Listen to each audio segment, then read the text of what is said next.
प्यारे दोस्तों, कैसे हो आप सभी। उम्मीद करता हूँ आप सभी लोग बहुत अच्छे होंगे और मेहनत से पढ़ाई कर रहे होंगे।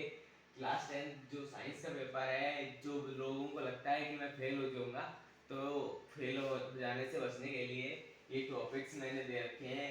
अगर वो केवल इन टॉपिकों को पढ़ लेते हैं तो फिर भी वे फेल होने से बच जाएंगे, जिनको डर लग रहा है। और इसमें से हर वर्ष क्वेश्चन बनते ही बनते हैं, लगभग 70% क्वेश्चन यहीं से आएंगे। तो साइंस के जो टॉपिक्स हैं वो मैं आपको बता दे रहा हूँ और आपको ये पढ़ लेना है, चाहे आप फोन से आके पढ़िए चाहे बुक से पढ़िए। तो मैं आपको टॉपिक बता दे रहा हूँ। यहाँ पे हमारा सबसे पहला टॉपिक है स्वपरागण तथा परपरागण में अंतर, जो 2015, 17, 18, 19, 20, 22 और 23 में आया हुआ है।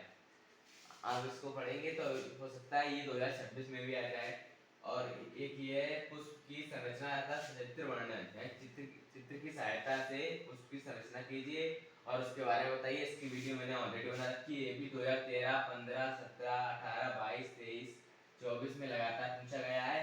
बट ये जरूर नहीं कि कोई मतलब सेम ही सेट में पूछा जाए, अलग अलग सेटों में पूछा गया है। फिर ये आता है लिंग धारण, ये 100% आता ही आता है।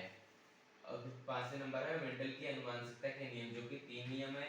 ये भी मैं भी पढ़ाऊंगा, अभी मैंने पढ़ाया नहीं। एक संकर तथा द्विसंकर संकरण, ये भी मेंडल के नियम के आधार पर है। लिंग निर्धारण की प्रक्रिया ये 2 बार हो गई।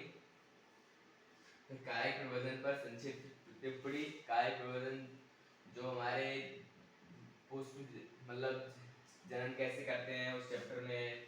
अब इसका गर्भ निरोधन की विधियां, गर्भ निरोध, गर्भ को रोकना, प्रकाश का परावर्तन तथा अपवर्तन के नियम, ये भी आ चुके हैं बहुत बार।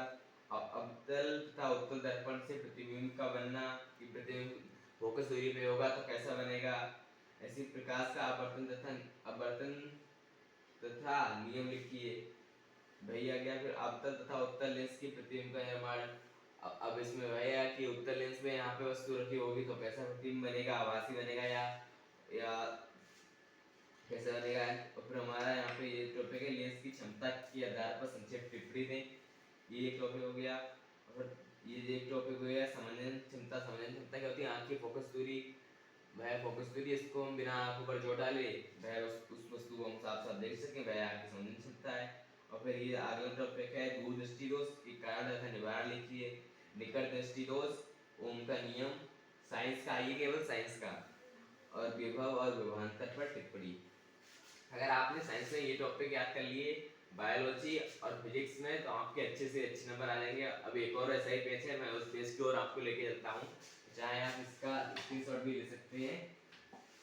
चलिए, इसमें ऐसे 70% आता ही आता है। तो हम अपने अगले फोटो की ओर बढ़ते हैं। हमारा अगला टॉपिक ये रहा।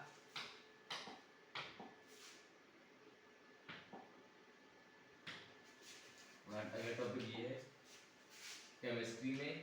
सबसे पहले संयोजन तथा वियोजन क्रिया, ऊष्माक्षेपी और ऊष्माशेषी क्रिया, रेडॉक्स तथा अपचयन क्रिया, अम्ल क्षार लवण की परिभाषा, बेकिंग सोडा बनाने की विधि, धातु सोडा बनाने की विधि, प्लास्टर ऑफ पेरिस सूत्र एवं उपयोग, और पीएच मान से आप क्या समझते हैं, ये बहुत इंपॉर्टेंट है। और ये दोनों धातु और धातु की परिभाषा एवं उदाहरण, ये भी आ सकता है। संतरक असंतरक हाइड्रोकार्बन, ये भी मोस्ट इंपोर्टेंट है। सजातीय श्रेणी पर टिप्पणी दें। खनिज तथा अयस्क में अंतर बताएं, ये भी इंपॉर्टेंट है। आयुपीसी नामकरण, इससे तो 100% हर बार एक ना एक क्वेश्चन पूछा ही जाता है। और फिर इसके बाद सामान्यीकरण अपक्रिया पर टिप्पणी दें। सामान्यीकरण अपक्रिया मैंने आपको पहले बता दी है। और एस्टीकरण अपक्रिया, मेंडलीव के आवर्त नियम पर टिप्पणी दें। मेंडलीव का आवर्त नियम इस टाइम हमारे सिलेबस में है ही नहीं। इसके बाद आता है पाचन तंत्र पर सचेतन टिप्पणी दें। आगे देखो, उस शरीर तंत्र पर सचेतन टिप्पणी दें। अब सहायक तंत्र आ गए, हृदय पर टिप्पणी दें, नेफ्रॉन पर टिप्पणी दें, लैंगिक तथा अलैंगिक यंत्र पर टिप्पणी दें। आप चाहें इसका आप स्क्रीनशॉट लेके आप फोन से भी देख सकते हैं। और एक दो दिनों में जितने भी मैंने अभी टॉपिक बताए, इन सभी टॉपिक्स की मैं टोटल वीडियो बनाऊंगा और इन सभी टॉपिक्स की मैं सारा हल लेके आऊंगा। और मिलते हैं अगली वीडियो में, आप चाहें तो इसका स्क्रीनशॉट ले सकते हैं।